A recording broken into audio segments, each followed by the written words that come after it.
नमस्कार, आप सभी कैसे हैं मेरे भाइयों। आप सभी स्वस्थ होंगे, मस्त होंगे और शिक्षा में ज़बरदस्त व्यस्त होंगे। तो आज क्या है, आपका नवरात्र का जो कि आज दशमी है और दशमी में जो कि मेला लगता है, आप लोग मेला भी देखिए और उसमें से मिठाइयाँ भी खरीदिए और खाइए। और उसके साथ ये ध्यान रखिए कि आपको पढ़ाई करना भी ज़रूरी है, ठीक है। तो आज हम लोग प्रैक्टिस सेट 8 लाए हैं। आईवीएस सीरीज का प्रैक्टिस सेट 8 लेके हम लोग आए हैं। और आईवीएस सीरीज में ऐसे ही हम लोग लगातार क्रमानुक्रम क्या करेंगे, आईवीएस सीरीज में हम लोग आगे बढ़ते रहेंगे और ऐसी ज़बरदस्त तरीके से हम लोग क्वेश्चन आपके सामने लाते रहेंगे, ठीक है। तो मेरे भाई, आप मेरे साथ जुड़े रहिए। एकलव्य इंस्टीट्यूट में आपको मैं बताऊं, जीएस संबंधित कोई भी प्रॉब्लम नहीं होने देंगे। आप ये ठान कर, मान कर और जान कर बैठ जाओ, ठीक है। अभी वर्ल्ड ज्योग्राफी चल रही है, वर्ल्ड ज्योग्राफी बाद आपका जो कि हिस्ट्री चलने वाली है, हिस्ट्री व पॉलिटिकल चलने वाली है, ठीक है। जल्द ही आपके सामने सभी सब्जेक्ट आएंगे और बहुत ही स्टैंडर्ड तरीके से, बेहतरीन तरीके से आपको पढ़ाया जाएगा ताकि आपको एग्जाम में कोई प्रॉब्लम न हो, ठीक। तो मेरे साथ बने रहिए। आज जो कि आईवीएस सीरीज का हम लोग प्रैक्टिस सेट 8 जो कि हम लोग कवर करने वाले हैं और इस प्रैक्टिस सेट 8 में जो क्वेश्चन कवर करने वाले हैं वो बहुत ही तड़कता भड़कता, धमाकेदार, मज़ेदार, ठीक है, और एकदम मैजिक वाले सब क्वेश्चन हैं, ठीक है। तो चलिए हम लोग श्रीगढ़साय करते हैं आज का प्रैक्टिस सेट 8 का पहला क्वेश्चन, ठीक है। शुरू करते हैं मेरे भाई। श्रीगढ़साय पहला क्वेश्चन आपके सामने आ चुका है। पहला क्वेश्चन है आपका कि परोपकारणीय सभा के संस्थापक कौन थे। परोपकारणीय, ठीक है, सभा के संस्थापक कौन थे। तो ऑप्शन है दयानंद सरस्वती, शिवानंद सरस्वती या स्वामी विवेकानंद या स्वामी योगानंद। जल्द बताएं कि परोपकारिणी सभा के संस्थापक कौन थे। तो मेरे भाई, परोपकारिणी और उसके बाद इन जो एक है आर्य सभा, ठीक है, आर्य समाज, ठीक है, आर्य समाज कहो या आर्य सभा कहो, ठीक है। परोपकारिणी सभा आर्य समाज का जो कि संबंध है आर्य सभा से, ठीक है। इन दोनों का जो कि सभा के संस्थापक हैं स्वामी दयानंद सरस्वती, ठीक है। स्वामी दयानंद सरस्वती आर्य सभा और आपका परोपकारिणी सभा के दोनों के ये संस्थापक माने जाते हैं, ठीक। चलिए अगले क्वेश्चन की ओर हम लोग चलते हैं मेरे भाई, ठीक है। अगला हम लोग क्वेश्चन आपके सामने है कि तापमान की इकाई निम्न में से कौन सी नहीं है। पूछ रहा है कि तापमान जो टेम्परेचर होता है, टेम्परेचर का कौन सा, ठीक है, इकाई निम्नलिखित में से नहीं है, यही पूछ रहा है। केल्विन, सेल्सियस या फ़ारेनहाइट या कैंडेला। जल्द बताएं। चलिए तो मेरे भाई, तापमान का देखो, अगर हम लोग कहें कि बॉडी टेम्परेचर में, अगर हम लोग बॉडी टेम्परेचर की बात करें तो अपनी बॉडी टेम्परेचर 37 डिग्री सेल्सियस होती है। बॉडी टेम्परेचर कोई दिक्कत, 37 डिग्री सेल्सियस हम लोगों की बॉडी टेम्परेचर होती है, ठीक है, 37 डिग्री सेल्सियस। दूसरी बात समझो, अगर हम लोग केल्विन की बात करें तो मेरे भाई, ठीक, थोड़ा सा चलो, हाँ, डिग्री सेल्सियस ये होती है। अगर हम लोग केल्विन की 310 केल्विन होती है, ठीक है, 98 डिग्री फ़ारेनहाइट होती है, ठीक है। ये बात ध्यान रखना। तो एक केल्विन और सेल्सियस और फ़ारेनहाइट, ये तीनों के तीनों जो है क्या है, आपके टेम्परेचर की इकाई है, लेकिन कैंडेला आपका टेम्परेचर का इकाई नहीं होता है, ठीक है। तो कैंडेला क्या नापता है, कमेंट बॉक्स में जरूर बताइएगा। कैंडेला का इकाई क्या है ये जरूर बताइएगा कमेंट बॉक्स में। तो राइट आंसर आपका क्या होगा मेरे भाई, डी फॉर डॉग आपका एकदम राइट आंसर होगा, ठीक है। चलो अगला क्वेश्चन चलते हैं हम लोग मेरे भाई, अगले क्वेश्चन की ओर कि भारत में किसने स्थानीय स्वशासन को लागू किया था। देखो भाई, स्थानीय स्वशासन को किसने भारत में लागू किया था, बड़ा जबरदस्त क्वेश्चन है, मजेदार क्वेश्चन है, ठीक है। ऑप्शन है लॉर्ड डफरिन, लॉर्ड लिटन या लॉर्ड रिपन या लॉर्ड कर्जन। जल्द बताएं। हाँ, स्थायी स्वशासन को लागू करने वाला पहला कौन सा व्यक्ति है मेरे भाई।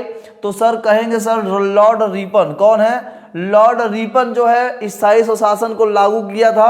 कब किया था सर, 1882 ईस्वी में स्थायी स्वशासन लागू हुआ था, ठीक है, रिपन के अनुसार, ठीक है, रिपन के द्वारा स्थायी स्वशासन लागू किया गया था, ठीक है। हमारा राइट आंसर क्या होगा, सी फॉर कैट हमारा एकदम राइट आंसर होगा, ठीक है। चलिए अगले क्वेश्चन चलते हैं हम लोग, ठीक। देखिए ऑपरेशन माई सहेली, ये देखो बड़ा अच्छा क्वेश्चन है आपके सामने कि ऑपरेशन माई सहेली निम्नलिखित विभागों में से किसके द्वारा शुरू किया गया था। आपके सामने 4 विभाग है, ठीक है। ऑपरेशन माई सहेली भारतीय रेलवे की, भारतीय डाक की, BSNL या दिल्ली पुलिस? जल्द बताएं कि ऑपरेशन माई सहेली। देखो भाई, ऑपरेशन माई सहेली की अगर मैं बात करूं तो सन 2020 में यह लागू किया गया था भारतीय रेलवे द्वारा। किसके द्वारा? भारतीय रेलवे द्वारा। और रेल में जो मेरे भाई जो रेल में जो महिलाएं बैठती हैं, ठीक है, महिलाओं को सुरक्षा के लिए, महिलाओं के सुरक्षा के लिए ये ऑपरेशन माई सहेली जो कि शुरुआत किया गया था भारतीय रेलवे द्वारा सन 2020 में। ठीक है, चलो अगला क्वेश्चन की चलते हैं मेरे भाई, अगले क्वेश्चन की ओर। हाँ, कोयला किस प्रकार का चट्टान है? पूछा है कोयला किस प्रकार का चट्टान माना जाता है मेरे भाई। तो कोयला बताइए, ऑप्शन आपके सामने है, आग्नेय, कायांतरित, रूपांतरित या अवसादी। जल्द बताएं कि कोयला किस प्रकार का चट्टान है। तो कोयला हमने आपको बहुत बार बताया है कि कोयला अवसादी चट्टान है। कैसा है? अवसादी चट्टान है। ठीक है, कैसा है मेरे भाई? अवसादी चट्टान है कोयला। ठीक है, कोई दिक्कत नहीं ना। तो राइट आंसर हमारा क्या होगा? D for dog. दूसरी बात समझो, कोयला मेरे भाई देखो, कोयला देखिए, एक पहला कोयला सबसे प्रमुख जो होता है एंथ्रेसाइट। क्या होता है सर? एंथ्रेसाइट। ठीक है, एंथ्रेसाइट में 95% अगर देखा जाए 96%, तो इसमें कार्बन पाई जाती है। ठीक है, दूसरी चीज समझो, तो दूसरी चीज एक है बिटुमिनस। क्या है मेरे भाई? बिटुमिनस कोयला। ठीक है, पूरे भारत में यही कोयले का ज्यादातर उपयोग बिटुमिनस के किया जाता है। ठीक, इसमें लगभग 75 से 80% कोयला इसमें कार्बन पाई जाती है। ठीक है, उसके बाद एक सर होती है आपका लिग्नाइट कोयला। ठीक है, लिग्नाइट कोयला। ठीक है, लिग्नाइट कोयला को हम लोग भूरा कोयला भी कहते हैं, याद रखना। ठीक है, भूरा कोल भी कहते हैं। ठीक, और एक होता है पीट कोयला। ठीक है, पीट कोयला, ठीक, जिसे हम लोग रद्दी कोयला के नाम से भी जानते हैं, कोई दिक्कत नहीं चाहिए। तो मेरे भाई सबसे बेस्ट कोयला आपका ही। और ये सब कोयले कहाँ किस चट्टान पाए जाते हैं? अवसादी चट्टान में। किस चट्टान में? अवसादी चट्टान में से पाए जाते हैं। ठीक है, चलो अगले क्वेश्चन चलते हैं हम लोग। हाँ, प्रायद्वीपीय भारत की सबसे ऊंची चोटी कौन सी है? चलो भाई बताओ, प्रायद्वीपीय भारत की सबसे ऊंची चोटी का नाम बताओ। ठीक है, आ जाओ, दोदा बेटा की, अन्नामुड़ी, कालसूबाई या केंद्रमुख? जल्द बताएं। हाँ, प्रायद्वीपीय भारत की सबसे ऊंची चोटी का नाम बताना है आपको। ठीक है, तो देखो भाई, प्रायद्वीपीय भारत का मतलब समझते हो? ए हो गया हमारा दक्षिण भाग, जो भारत का दक्षिण भाग है वो प्रायद्वीपीय भाग है। ठीक है, भारत का दक्षिण जो भाग है यह प्रायद्वीपीय कहलाता है। क्या कहलाता है? प्रायद्वीपीय कहलाता है, याद रखना। ठीक है, और दूसरी बात, ये प्रायद्वीपीय सबसे ऊंची चोटी क्या है? अन्नामुड़ी है। क्या है? अन्नामुड़ी। कहाँ है सर? एक केरल में है। कहाँ है सर? केरल में स्थित है। ठीक है, दूसरी चीज, दोदा बेटा क्या है सर? नीलगिरी का। ठीक है, नीलगिरी का सर्वोच्च चोटी है दोदा बेटा। ठीक है, दूसरी चीज, केंद्रमुख कहाँ है सर? केंद्रमुख आपका कर्नाटक में है। ठीक है, और केंद्रमुख किसके लिए प्रसिद्ध है? एक बात ध्यान रखना। दूसरी बात की, लोहा के लिए प्रसिद्ध है। कहाँ? लोहा के लिए। कालसूबाई कहाँ है सर? ये आप कमेंट बॉक्स में बताओ कि कालसूबाई पर्वत कहाँ स्थित है। तुम्हारा राइट आंसर क्या होगा? अन्नामुड़ी। बीफार बनाना एकदम राइट आंसर होगा। ठीक है मेरे भाइयों। हाँ, चलो अगले क्वेश्चन चलते हैं हम लोग। ठीक है, हाँ, ये देखो गजब का है क्वेश्चन। ग्रैमी अवार्ड किस क्षेत्र से संबंधित है? बताओ भाई, ग्रैमी अवार्ड किस क्षेत्र से संबंधित है? हाँ, संगीत से कि फिल्म से, साहित्य या पत्रकारिता? बताएं जल्दी से।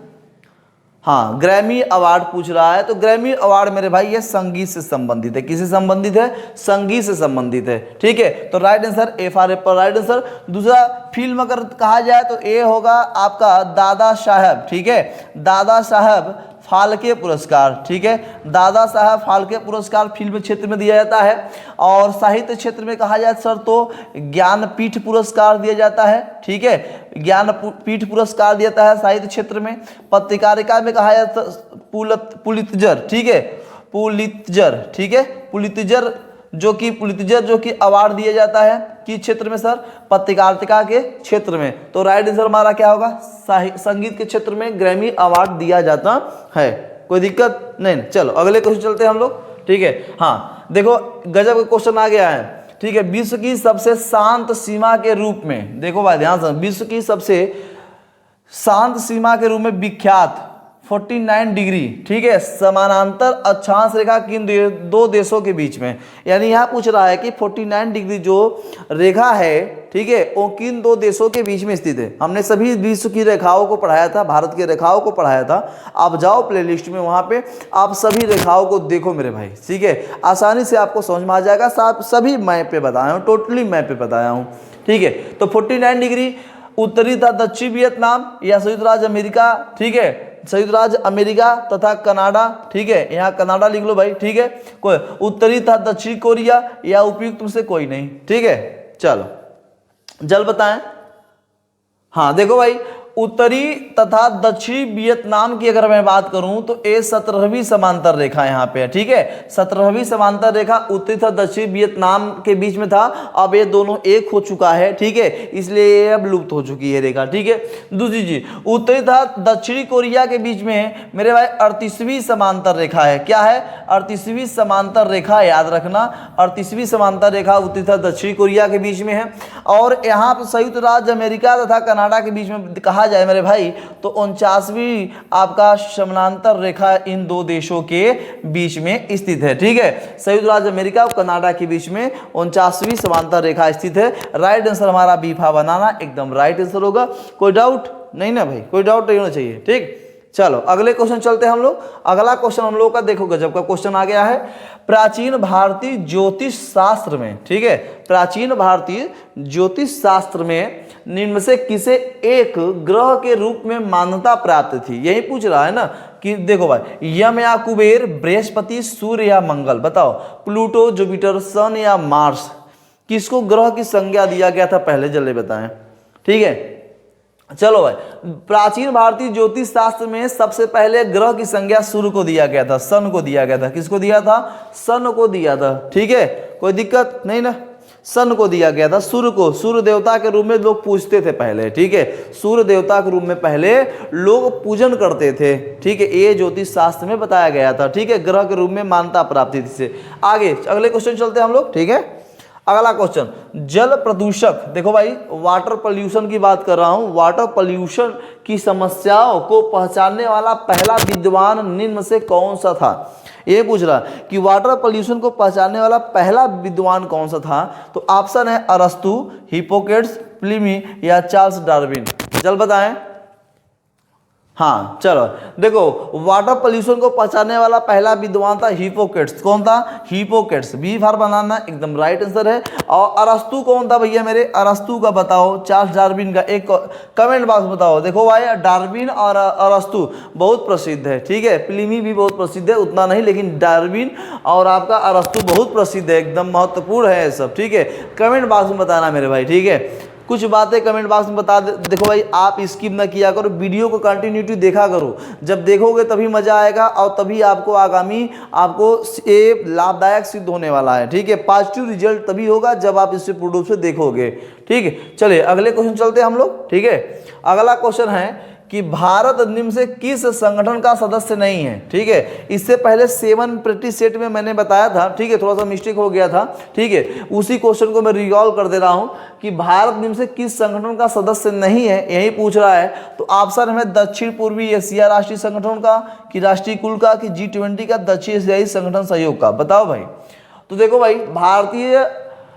भारत निम्न से किस संगठन का सदस्य नहीं है? दक्षिण पूर्वी एशिया का मतलब समझते हो? इसका मतलब होता है आसियान। क्या होता है? आसियान, ठीक है। आसियान में कुल 10 देश लगभग है। इसमें पहला आपका मैं बताना चाहता हूं, म्यांमार का नाम सुने होंगे, ठीक है, म्यांमार हो गया। उसके बाद आपका मलेशिया हो गया मेरे भाई, ठीक है, याद रखना मलेशिया हो गया, ठीक है। उसके बाद आपका लाओस हो गया, ठीक, लाओस। फिर आपका हो गया वियतनाम, ठीक है, वियतनाम हो गया।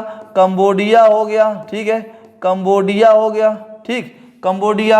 इंडोनेशिया, ठीक है, इंडोनेशिया, ठीक, इंडोनेशिया हो गया। उसके बाद मेरे भाई थाईलैंड हो गया, ठीक है, थाईलैंड हो गया। थाईलैंड के बाद आपका फिलीपींस भी है, याद रखना, ठीक है, फिलीपींस भी है, याद रखना, ठीक। उसके बाद फिलीपींस हो गया। उसके बाद आप मेरे भाई लिख लो सिंगापुर। क्या लिख लो? सिंगापुर लिख लो, ठीक है, कोई दिक्कत। देखो Myanmar, Malaysia, Laos, Vietnam, Cambodia, Indonesia, Thailand, Philippines, Singapore, ये सब हैं जो क्या है आपके दक्षिण पूर्वी एशियाई राष्ट्रों के संगठन है, लेकिन हमारा भारत इसका सदस्य नहीं है। तो राइट आंसर हमारा क्या होगा, ए फॉर एप्पल। ये दक्षिण पूर्वी एशिया के देश हैं, ठीक है, दक्षिण पूर्वी एशिया के सब कंट्रीज कहलाते हैं, ठीक। तो ये बात आप ध्यान रखना, ठीक है, आगामी आपको परीक्षाओं में ये सब देखने को मिलेगा, ठीक है। चलो अगले क्वेश्चन चलते हैं हम लोग, ठीक है। देखो भाई, मिश्र धातु गुलाब सोना, ठीक है, यही पूछा है कि जो मिश्र धातु गुलाब सोने में सोने के अलावा अन्य कौन सा धातु शामिल है, ये पूछ रहा है। जो मिश्र धातु होता है गुलाब जो होता है गुलाब सोने में कौन सा, ठीक है, अन्य धातु को मिलाने पर सोना तैयार होता है, यही पूछ रहा है। तो प्लेटिनम की, चांदी की, तांबा की, क्रोमियम, जल्द बताएं।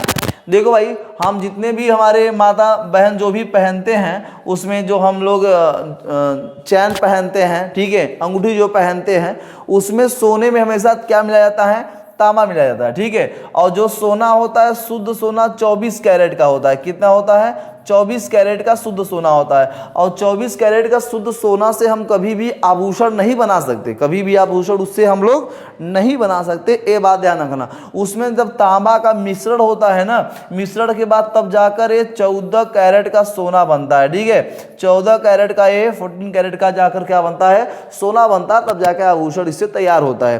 तो उसमें सोने में क्या मिला जाता है मेरे भाई, तांबा। तो हमारा राइट आंसर क्या होगा, D for dark right answer होगा, ठीक है। चलो अगले क्वेश्चन चलते हैं हम लोग, ठीक है। देखो अगला क्वेश्चन आ गया है। इससे पहले कि मैं बताऊं कि आप एकदम मनन से अब से लग जाओ, अब नहीं तो कभी नहीं, अगर आज नहीं लगोगे तो कभी नहीं हो पाएगा, ठीक है, ये बात ध्यान रखना, ठीक। निम्नलिखित में से कौन सा अंग अप्रयुक्त या क्षतिग्रस्त बिंबाणु को हटाने में सक्षम है। क्वेश्चन देखो भाई कितना जबरदस्त क्वेश्चन है कि निम्नलिखित में से कौन सा अंग अप्रयुक्त या क्षतिग्रस्त बिंबाणु को हटाने में सक्षम है, यही पूछ रहा है, ठीक है। जल्द बताएं क्या बात है, क्या क्वेश्चन समझ में आया। चलो एक बार रिकॉल करता हूँ कि निम्नलिखित में से कौन सा अंग मतलब हमारे बॉडीज का कौन सा ऐसा पार्ट है, ठीक है, कि जो अप्रयुक्त या बिंबाणु को हटाने में मतलब जो लेस जो मतलब बैक्टीरिया होते हैं उसको हटाने में कौन सा सक्षम है, यही पूछ रहा है। अवटु ग्रंथि की, अग्नाशय की, अस्थि मज्जा की, तिल्ली, जल्द बताएं। चलो भाई देखो एक चीज जान रखना कि जितने भी क्षतिग्रस्त बिंबाणु होते हैं उनको स्प्लीहा हटाता है, क्या, स्प्लीहा, ठीक है, याद रखना स्प्लीहा, ठीक है, स्प्लीहा याद रखना, ठीक है, स्प्लीहा हमेशा याद रखना। तिल्ली, और जो तिल्ली होती है जिनमें भी रीढ़ की हड्डी पाई जाती है उसमें तिल्ली पाई जाती है, ठीक है। एक करता क्या है मेरे भाई, ये क्या करता है, जितने भी ब्लड होते हैं, ब्लड में जो भी आपको बैक्टीरिया बिंबाणु देखने को मिलते हैं, ठीक है, उनको छानने के बाद ये अलग करता है और वही के बाद अलग करने के बाद ये ब्लड शुद्ध होकर अलग जाता है, ठीक है। और जितने बचे रहते हैं वो WBC उसको नष्ट कर देता है, श्वेत जो रक्त कणिका होते हैं जो कुछ बचे होते हैं वो उसको अलग कर देता है, उसको नष्ट कर देता है। बाकी यह जो है कि क्या करने में सक्षम है, सबको नष्ट करने में प्लीहा क्या है, सक्षम है, ठीक है, कोई दिक्कत। चलो तो हमारा राइट आंसर क्या होगा, तिल्ली, सी फॉर कैट हमारा एकदम राइट आंसर होगा, ठीक है। चलो अगले क्वेश्चन चलते हैं हम लोग, ठीक है। हाँ देखो CaSO4 2H2O का रासायनिक सूत्र है, अब बताओ एक। अब हाँ देखो भाई सूत्र भी आपसे पूछेगा, ध्यान रखना कि CaSO4 2H2O किसका रासायनिक सूत्र है, एप्सम नमक का, जिप्सम का, गंधक या क्वार्टज का, जल्द बताएं। हाँ चलो भाई देखो ये जिप्सम का है, किसका है मेरे भाई, जिप्सम का ये रासायनिक सूत्र है। और जिप्सम बनाने में, जिप्सम जानते हो, सीमेंट का नाम सुने होंगे, हाँ सर सीमेंट का नाम, सीमेंट तुरंत जो कि एकदम पकड़ बना लेता है उसमें जिप्सम का ही होता है मिलावट, क्या, जिप्सम का। जितना जिप्सम मिलाओगे उतना पकड़ होती है, बात ध्यान रखना, ठीक है। तो जिप्सम, सीमेंट में जिप्सम ही मिलाया जाता है, ठीक है, पकड़ करने के लिए। अच्छा एप्सम नमक क्या है सर, इसका है MgSO4, ठीक है, MgSO4 ए इसका एप्सम नमक का सूत्र है। गंधक का सर सूत्र यश माना जाता है, याद रखना, ठीक है। क्वार्टज का उपयोग कहा जाता है, घड़ी की सुइया जो घड़ी की सुइयां होती है ना उसको बनाने में क्वार्टज का उपयोग किया जाता है, कोई दिक्कत।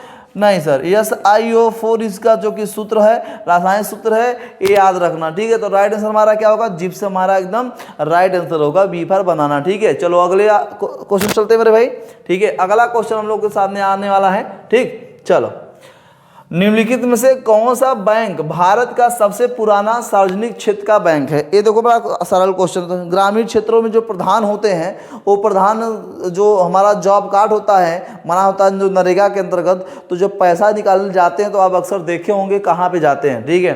तो क्या bank of India, Allahabad bank, कि बैंक ऑफ बड़ौदा, की यूके बैंक? बताओ भाई, सबसे सार्वजनिक बैंक क्या है? तो जो हम एक सरल तरीका बताना चाहता हूँ कि आप जीवन में इसे भूलोगे ही नहीं। अब जान लो, ग्रामीण जो ग्राम के प्रधान होते हैं वो जॉब कार्ड बनाते हैं, जॉब कार्ड में नरेगा संबंधित जो भी कार्य होता है तो उनको पैसा मिलता है, ठीक है। पैसा जब निकालने की बात आती है तो जाते हैं यूपी ग्रामीण बैंक इलाहाबाद में, ठीक है। याद रखना, इलाहाबाद यूपी ग्रामीण बैंक में जाते हैं, ठीक है। बी फॉर बनाना हमारा एकदम राइट आंसर होगा, इलाहाबाद बैंक, ठीक है। कोई दिक्कत नहीं। चलो अगले क्वेश्चन चलते हैं हम लोग, ठीक है। आ जाओ, वैदिक सभ्यता किस नदी के तट पर विकसित हुई है? बताओ भाई, वैदिक सभ्यता किस नदी के तट पर विकसित हुई है? जल्द बताएं। गोदावरी, कावेरी, सरस्वती या कृष्णा?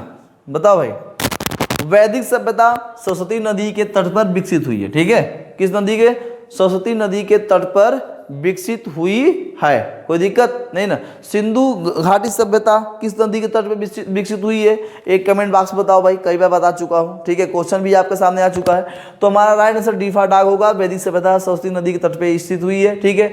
गोदावरी नदी प्रायद्वीप भारत की सबसे बड़ी नदी मानी जाती है। कावेरी नदी गंगा मानी जाती है दक्षिण भारत की, ठीक है। कृष्णा नदी आप जानते हो, कोई दिक्कत, ये दक्षिण भारत की नदियां हैं। चलो अगले क्वेश्चन चले हम लोग, चलो भाई, ठीक है। आप देख लो, महाधमनी के शीर्ष पर शुरू होता है। बताओ भाई, महाधमनी जो है शीर्ष पर शुरू होता है। पहले जान लो कि महाधमनी होता है, धमनी, महाधमनी, ठीक है। बाया, दाया, निलय, ठीक है। दाया अनिन, दाया निलय, बाया अलिन, ये सब होते हैं हमारे हृदय में। ऑप्शन है दाहिना निलय, बाया, दाहिना अलिन, बाया अलिन। बताओ भाई, पूछा है महाधमनी के शीर्ष पर शुरू होता है। महाधमनी के शीर्ष पर मेरे भाई बाया निलय शुरू होता है। क्या होता है? बाया निलय। और बाया निलय में क्या होती है? शुद्ध जो होती है, शुद्ध ऑक्सीजन होती है, ठीक है। याद रखना, शुद्ध ऑक्सीजन होती है। उसके बाद इसमें ध्यान रखना, शुद्ध इसमें ब्लड होता है, ठीक है। शुद्ध इसमें ब्लड होता है। तो शुद्ध ब्लड ऑक्सीजन का जो कि आगे ले जाने का कार्य कौन करता है मेरे भाई? बाया निलय। क्या? बाया निलय। कोई दिक्कत? हमारे हृदय के बाएं वाले पार्ट पे ये स्थित है, ठीक है, बाया निलय। तो right answer B for banana जब राइट आंसर होगा, ठीक। चलिए अगले क्वेश्चन चलते हैं हम लोग, ठीक है। अब देखो, गैल्वेनाइजेशन का मतलब इस्पात की पतली परत के साथ आवरण करना। क्या गैल्वेनाइजेशन के संबंधित कौन इसमें है? यही पूछ रहा है। क्रोमियम, जस्ता, निकेल या एल्यूमिनियम? जल्द बताएं।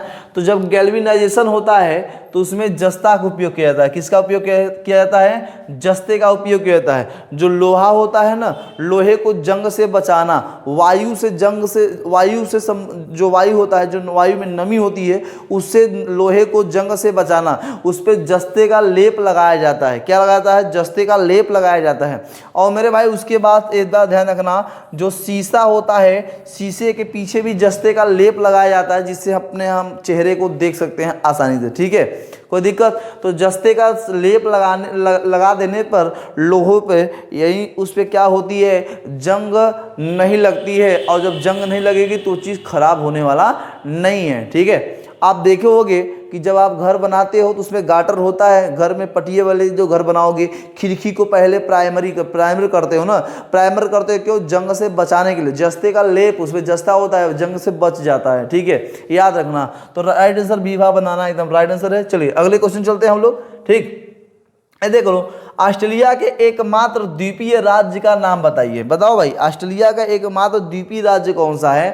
क्रैपी, इबिसा या रोइस या टैंजमेनिया? इसे हम लोग तस्मानिया भी कहते हैं, याद रखना, ठीक है। इसे हम लोग तस्मानिया भी कहते हैं, याद रखना, ठीक है। चलो, तो मेरे भाई ऑस्ट्रेलिया के एकमात्र द्वीपीय राज्य का नाम बताओ, तो आपका है तस्मानिया, ठीक है। तस्मानिया जो कि ऑस्ट्रेलिया के आपके जो कि दक्षिण साइड स्थित है, तस्मान सागर भी है। तस्मानिया एक द्वीप के रूप में, एक राज्य के रूप में ऑस्ट्रेलिया में वहाँ पे स्थित है, ठीक। और जो आपका क्रैपी है, क्रैपी द्वीप आपका इटली में है। कहाँ है? इटली में है। ये जो इरेबिस है ये स्पेन में है, द्वीप का स्पेन में है। और ये मेरे भाई ये ग्रीस में है, ठीक है, याद रखना ये ग्रीस में है। इरोइस कहाँ है? ग्रीस में स्थित है। कोई दिक्कत? तो राइट आंसर हमारा Tasmania, C for cat right answer हमारा है, ठीक है। चलो अगले क्वेश्चन चलते हैं हम लोग, ठीक। देखो भाई, बिडाल परीक्षण का संबंध किस रोग से है? बिडाल परीक्षण का संबंध किस रोग से, यही पूछ रहा है। बताओ बिडाल परीक्षण का संबंध किस रोग से है? एड्स, कोरोना, टीबी या टाइफाइड? बोलो भाई। टाइफाइड यानी ज्वार बुखार वाला, ठीक है। आजकल बुखार का, टाइफाइड का, डेंगू का आज का सीजन चल चुका है। कोरोना इधर हमारे जीवन को जो कि बड़ा हानि पहुंचा है, उसके साथ साथ टाइफाइड, डेंगू भी हमारे लाइफ में जो कि बड़ी परेशानियां ला रही हैं। हॉस्पिटल पूरा भरा हुआ है। तो बताओ भाई बिडाल परीक्षण किससे संबंधित है?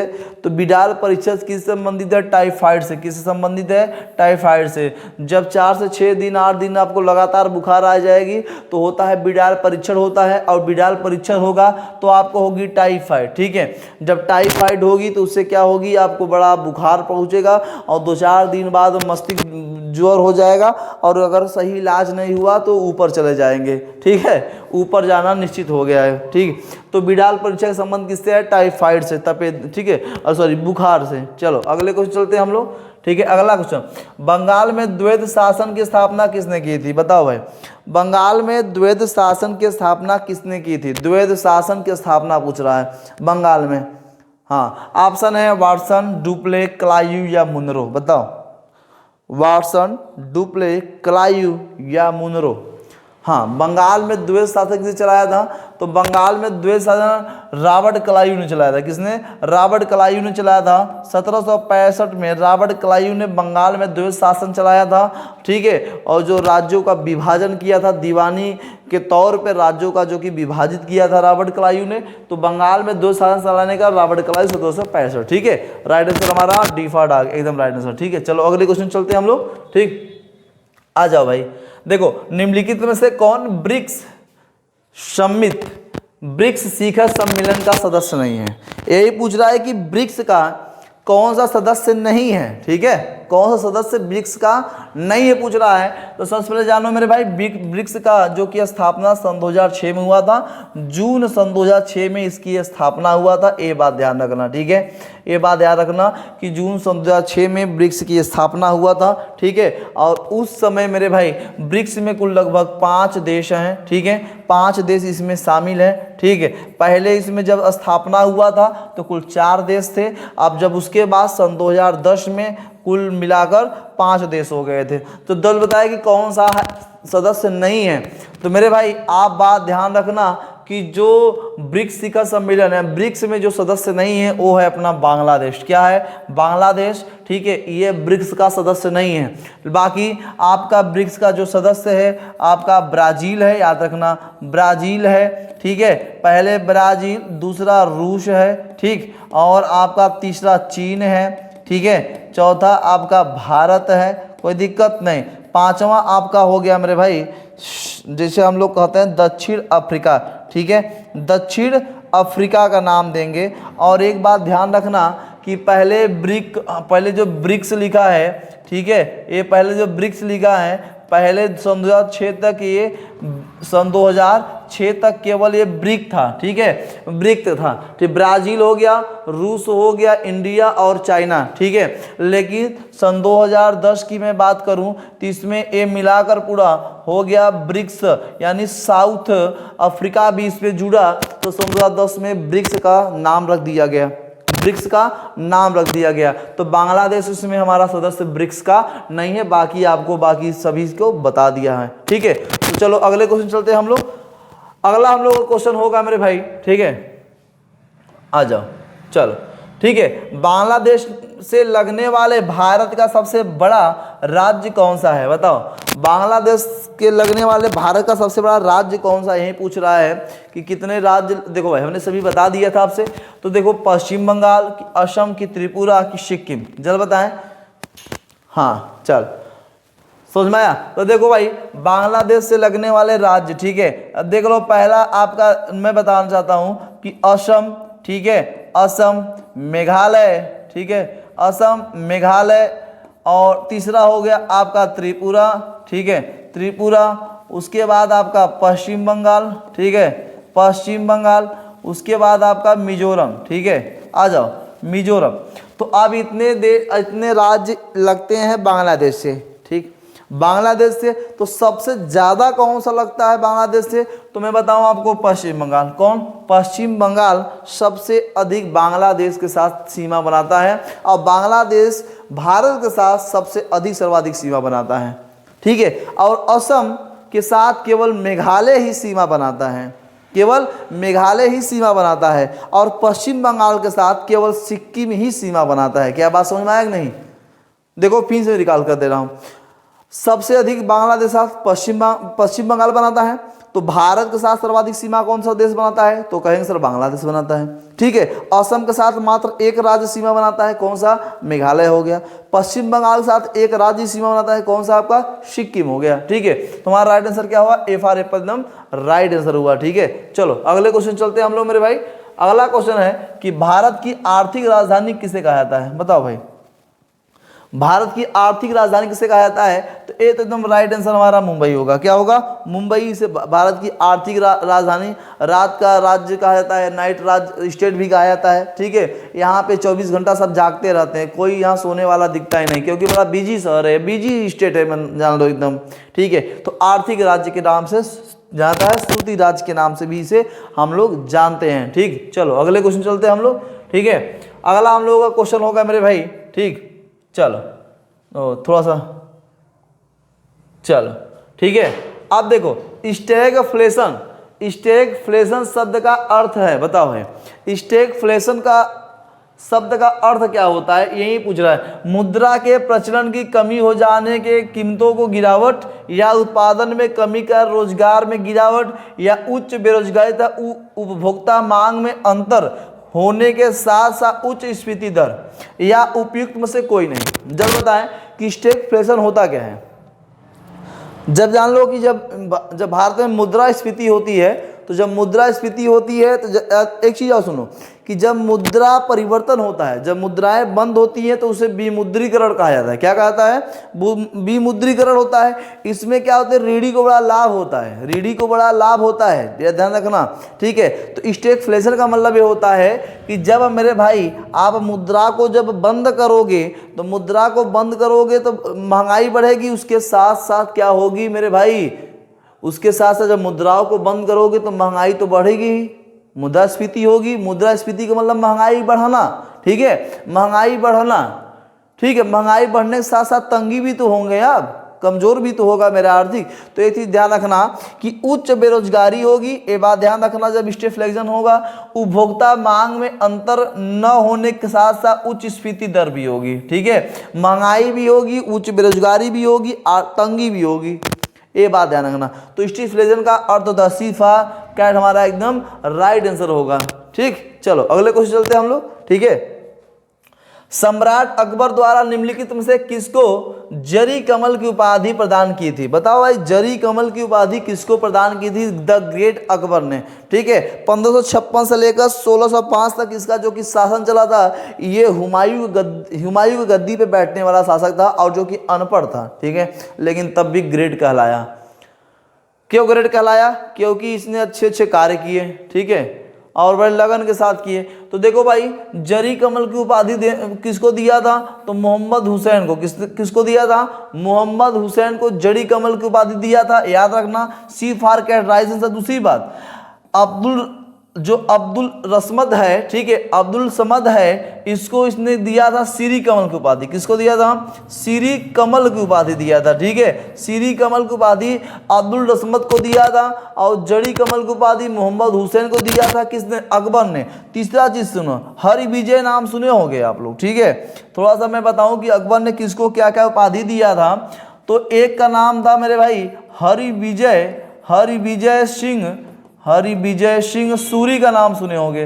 हरि विजय सिंह सूरी का आप लोग नाम सुने होंगे, ठीक है, हरि विजय सिंह सूरी। और दूसरा आप लोग नाम सुने होंगे मेरे भाई बीरबल का नाम सुने होंगे, ठीक है, बीरबल, ठीक है, बीरबल का नाम सुने हो। तीसरा आप लोग तानसेन का नाम सुने होंगे, तानसेन का नाम सुने होंगे, ठीक, तानसेन का। तो मेरे भाई एक चीज जान लो कि तानसेन को क्या नाम दिया जानते हो? वाड़ी, ठीक है, वाड़ी बिलास, ठीक है, वाड़ी बिलास का उपाधि दिया था। तानसेन को वाड़ी बिलास की उपाधि दिए थे। और उसके बाद इसे हम लोग कंठाभरण, क्या, कंठाभरण का उपाधि दिया था। कंठाभरण की उपाधि दिया था, किसने दिया था? अकबर ने दिया था। किसको? तानसेन को, ठीक है। बीरबल को क्या दिया था? कवि प्रिय, ठीक है, कवि प्रिय की उपाधि दिया था। नरहरि की उपाधि दिया था, नरहरि की उपाधि दिया था। अब बताओ हरि विजय सूरी को कौन सा उपाधि अकबर ने दिया था? जल्द बताना, कमेंट बॉक्स में बताना मेरे भाई कि हरि विजय सिंह सूरी को अकबर ने कौन सी उपाधि से नवाजा था, ठीक है। कमेंट बॉक्स में ये क्वेश्चन हमें जरूर बताना, ठीक है, क्या इसका आंसर होगा, क्या उपाधि दिया था, क्योंकि ये परीक्षाओं में पूछेगा जरूर, ठीक है। चलो, तो हमारा भाई राइट आंसर मोहम्मद हुसैन होगा। चलो अगले क्वेश्चन चलते हैं हम लोग, ठीक है।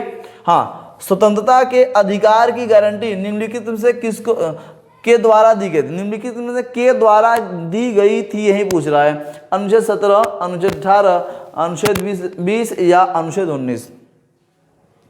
हाँ, स्वतंत्रता की बात करें तो देखो मैं बताना चाहता हूं कि देखो भाई आपका जो आर्टिकल है, क्या आर्टिकल है वो क्या है? विधि के समझ समता का अधिकार। याद रखना कि आर्टिकल 14 में विधि के समझ, ठीक है, विधि के समझ समता का अधिकार है, इसमें याद रखना, ठीक है। और 15 की बात करूं, आर्टिकल 15 की लिंग भेदभाव जाति से, ठीक है, जो लिंग भेदभाव जाति के संबंधी जो लोग जो कि ये छुआछूत मानते थे ना, उसमें क्या था, भेद करते थे, तो ये आर्टिकल आपके 15 में है, ठीक है। आर्टिकल लोक नियोजन 16 में आपका लोक नियोजन है, याद रखना, लोक नियोजन संबंधित है, ठीक है। 17 की मैं बात करूं, 17 आर्टिकल 20 की बात करूं मैं, तो इसमें है आपका छुआछूत की बात है, ठीक है, छुआछूत की बात है, ठीक है। छुआछूत किसी से नहीं करेंगे, ये आर्टिकल 17 में है। कोई भी व्यक्ति होगा, चाहे उच्च होगा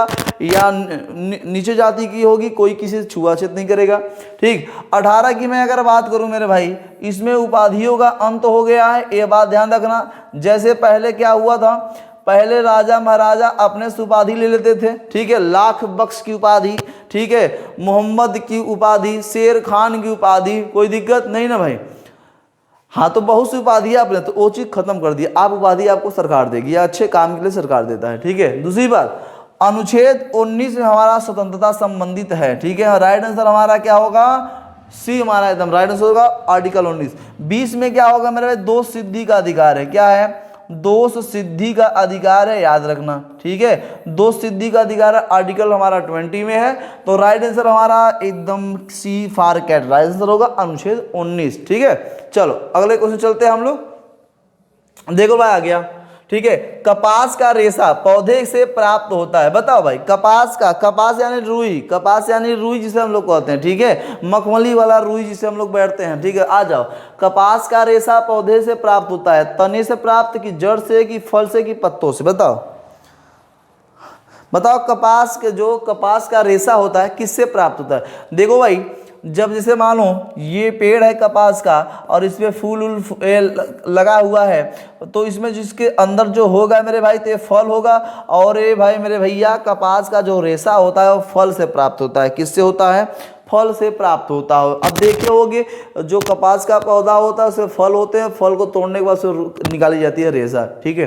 तो फल से प्राप्त होता है, तो डी फॉर डॉग एकदम राइट आंसर, ठीक है। चलो अगले क्वेश्चन चलते हैं हम लोग, ठीक है। हाँ, बाल गंगाधर तिलक को father of India, sorry father of Indian unrest किसने कहा था? बताओ भाई, फादर ऑफ इंडियन अनरेस्ट किसने कहा है? ये आपको बताना है। वैलेंटाइन सिरोल, डिजरायली, मिंटो दीदी या चेम्सफोर्ड? बताओ, फादर ऑफ इंडियन अनरेस्ट किसने कहा था? तो मेरे भाई वैलेंटाइन सिरोल ने कहा था। किसने कहा था? वैलेंटाइन सिरोल ने फादर ऑफ इंडियन अनरेस्ट कहा था। ए फॉर एप्पल एकदम राइट आंसर होगा, ठीक है। चलो अगले क्वेश्चन चलते हैं हम लोग। चलो, विश्व हिंदी दिवस को मनाया जाता है, बताओ भाई विश्व हिंदी दिवस कब मनाया जाता है? बताओ, विश्व हिंदी दिवस कब मनाया जाता है? हाँ, ऑप्शन है 10 जनवरी, 15 जनवरी, 17 या 17 दिसंबर। जो बताएं विश्व हिंदी दिवस कब मनाया जाता है? तो विश्व हिंदी दिवस सन 2000, देखो भाई ये देखो लो, 10 जनवरी को मनाया जाता है और सन 2006 से इसकी शुरुआत की गई थी। ठीक है, विश्व हिंदी दिवस की मनाना जो कि, और उसके बाद बड़ा ध्यान समझना कि 10 से 12, ठीक है, जनवरी, 10 से 12 जनवरी, ठीक है, नागपुर में, कहाँ पे? नागपुर में प्रथम बार विश्व हिंदी सम्मेलन जो कि शुरू की गया था। ठीक है, शुरू किया गया था। उसका जो बोध वाक्य था वो था वसुधैव कुटुंबकम। क्या था? वसुधैव कुटुंबकम इसका बोध वाक्य था। और 10 से 12 जनवरी विश्व हिंदी दिवस जो मनाया गया था वो नागपुर सम्मेलन के अंतर्गत मनाया गया था। ठीक है, कोई दिक्कत? चलो अगले क्वेश्चन चलते हैं हम लोग। ठीक है, अगला क्वेश्चन हम लोगों का होगा कि देखो भाई, पूर्ण रूप से जीएसटी की सिफारिश द्वारा की गई थी। बताओ भाई, जीएसटी गुड्स सर्विस टैक्स जो है वो किसके सिफारिश पे की गई थी? क्या राजा चलैया समिति, या विजय केलकर टास्क फोर्स, जीएसटी परिषद, या मनमोहन सिंह आयोग? बताओ भाई, जीएसटी जो कि किसके द्वारा लागू किया गया था? तो कहेंगे सर जीएसटी परिषद द्वारा। किसके द्वारा? जीएसटी परिषद द्वारा लागू की गई थी। सी फॉर कैट एकदम राइट आंसर होगा। ठीक है, चलो अगले क्वेश्चन चलते हैं हम लोग। देखो भाई, अगले क्वेश्चन की देखो, एक एक क्वेश्चन जबरदस्त है आपके सामने। हाँ, पेड़ पौधों में निषेचन के बाद अंडाशय परिवर्तन होता है। बताओ भाई, पेड़ पौधे जो होते हैं निषेचन के बाद किसमें परिवर्तन होता है, ये बता दो। बोलो भाई। चलो आगे देखो, बीज में कि पुष्प केसर में कि फल में कि जायांग में? बताएं। तो भाई पेड़ पौधों में जब निषेचन की क्रिया होगी, जब अंडाशय में परिवर्तन होगा, तो जब अंडाशय में परिवर्तन होने के बाद क्या बनेगी? फल बनेगा। क्या बनेगा? फल बनेगा। एकदम सही बात है, निषेचन के बाद अंडाशय में, अंडाशय के बाद फल बनेगा। ठीक है, तो right answer D for tiger. चलो अगले क्वेश्चन चलते हैं हम लोग। ठीक है, हाँ, राष्ट्रपति के द्वारा किसी अपराध में दंड को समय के लिए, ठीक है, कुछ समय के लिए निलंबन करना कहलाता है। ठीक है, राष्ट्रपति को किसी, अगर कोई मुजरिम है उसको कुछ समय के लिए निलंबित किया जा रहा है उसके सजा को, तो क्या कहलाता है? यही पूछ रहा है। क्षमा कहलाता है कि परिहार की प्रविलंबन या विराम? बताओ भाई। अब देखो, अब राष्ट्रपति की बात मैं करूं तो अनुच्छेद 72 में क्षमादान की बात है, याद रखना। ठीक है, राष्ट्रपति किसी भी मुजरिम को क्षमादान कर सकता है, फांसी चढ़ रही उसको रोक सकता है, कुछ समय के लिए रोक सकता है, माफ कर सकता है, ठीक है, दंड से छुटकारा दे सकता है, सजा को कम कर सकता है। ये राष्ट्रपति को अधिकार है 72 के अंतर्गत, आर्टिकल 72 के अंतर्गत। ठीक है, अब मैं कुछ समय की मैं बात करूं तो वो कहलाता है प्रविलंबन। क्या कहलाता है? प्रविलंबन कहलाता है, याद रखना। तो लिखा है कि कुछ जो दंड, अपराध में जो दंड मिलता है तो कुछ समय के लिए निलंबन कर सकता है, उसे कहते हैं प्रविलंबन। और मेरे भाई परिहार क्या होता है? ठीक है, अस्थायी समय के लिए रोक, जो आपको सजा मिली है ना वो अस्थायी समय के लिए रोक देता है। ठीक है, वो कहलाता है क्या? परिहार। क्षमा आप कर सकते हो, क्षमादान की प्रक्रिया 72 में। विराम का मतलब होता है आपको रोकना, कुछ समय के लिए विराम कर दो, रोक दो, कोई परेशानी हो तो उसे कुछ समय के लिए विराम कर दो। ठीक है, ये विराम कहलाता है। तो राइट आंसर क्या होगा? डी फॉर डॉग, एकदम राइट आंसर होगा। चलो अगले क्वेश्चन चलते हैं हम लोग। ठीक है, हाँ, निम्नलिखित में से कौन कैबिनेट मिशन का सदस्य नहीं है? ये बता दो। बताओ भाई, कैबिनेट मिशन का सदस्य नहीं है। तो बताया था मैंने, विलियम वार्ड या स्टेफोर्ड क्रिप्स या पैथिक लॉरेंस या एमबी अलेक्जेंडर? बताओ जल्द बताएं, कौन सा कैबिनेट मिशन का सदस्य नहीं है? तो बात ध्यान रखना कि जो कैबिनेट मिशन है वहाँ ब्रिटेन में, आप नाम सुने होंगे, ब्रिटेन में एक पार्टी थी जिसका नाम था लेबर। ठीक है, ये लेबर पार्टी थी और लेबर पार्टी का जो नेता था उस समय एटली था। क्या था? एटली था, वहाँ का प्रधानमंत्री एटली था। एटली ने तीन व्यक्तियों को जो कि कहाँ भेजा था? भारत में। कहाँ पे मेरे भाई? भारत के व्यक्तियों से बातचीत करने के लिए। क्या करने के लिए सर? बातचीत करने के लिए भेजा था। ठीक है, अनौपचारिक रूप से भारत के व्यक्तियों से बातचीत करने के लिए भेजा था। ठीक, कि क्या संविधान बनाने के लिए, क्या करने के लिए, संविधान बनाने के लिए, कि बस भारत में संविधान की जरूरत है कि नहीं। इसलिए इटली ने भारत में 3 व्यक्तियों को भेजा ब्रिटेन से कि भारत के जाओ व्यक्तियों से अनौपचारिक रूप से, ठीक है, वहाँ पे बात करो, वहाँ की समस्याओं को, मतलब वहाँ के लोगों को समझो, ठीक है, संविधान की जरूरत है कि नहीं। तो वो तीनों व्यक्ति थे, Stafford Cripps, Pethick Lawrence, M B. Alexander. ये तीनों लोग भारत में कम्युनिस्ट मिशन के अंतर्गत भारत में आए थे, लेकिन विलियम वार्ड भारत में नहीं आए थे। यही पूछा A for Apple them right answer होगा, ये बात ध्यान रखना, ठीक है। और कैबिनेट मिशन की मैं बात करूं तो ये जो है कि 1946 में, क्या 1946 में कैबिनेट मिशन भारत आया था, ये बात ध्यान रखना, ठीक है। चलो अगले कुछ चलते हैं हम लोग, ठीक, आ जाओ। देखो भाई, ग्लेशियर में बर्फ हमेशा निम्नलिखित में से कहाँ से पिघलती है, बताओ भाई। जो ग्लेशियर यानी जो हिम होती है, जो बर्फ होती है, वो हमेशा कहाँ से पिघलती है। आप अगर देखे होगे फ्रीज होगा, आप लोग पानी पीते होगे, अगर बर्फ को देखे होगे तो आसानी से मार सकते हो। ऊपरी सतह से कि सबसे निचली सतह से, कि बदलती रहती है, कि मध्य की स्थिति से, बताओ। मैं आपको सबसे सुंदर उदाहरण बताऊं, आप जब कभी गंगोत्री जाना है मेरे भाई, गंगोत्री में एकदम बहुत बड़े बड़े ग्लेशियर है, और देखोगे सबसे निचली सतह से गंगा निकली है। सबसे निचली सतह से क्या, गंगा। तो सबसे निचली सतह से क्या पिघलती है, बर्फ, याद रखना। सबसे निचली सतह से क्या पिघलती है, बर्फ पिघलती है, ये बात ध्यान रखना, ठीक है। तो राइट आंसर बी बनाना हमारा एकदम राइट आंसर होगा मेरे भाई, ठीक है। आप देखो एकदम तड़कता भड़कता क्वेश्चन लाया था, ठीक है। आपको, हमें उम्मीद है कि आपको ये बातें समझ में आया भी होगा। तो आईबीएस सीरीज ऐसे नहीं नाम रखा गया, आईबीएस सीरीज का मतलब आपको धीरे धीरे काम करेगा, लेकिन जबरदस्त काम करने वाला है। एकदम मेरे साथ एकदम लगे रहो, बने रहो, कमेंट बॉक्स में लिखते रहो, लाइक सब्सक्राइब शेयर करते रहो, ठीक है। आज के लिए इतना ही, जय हिंद।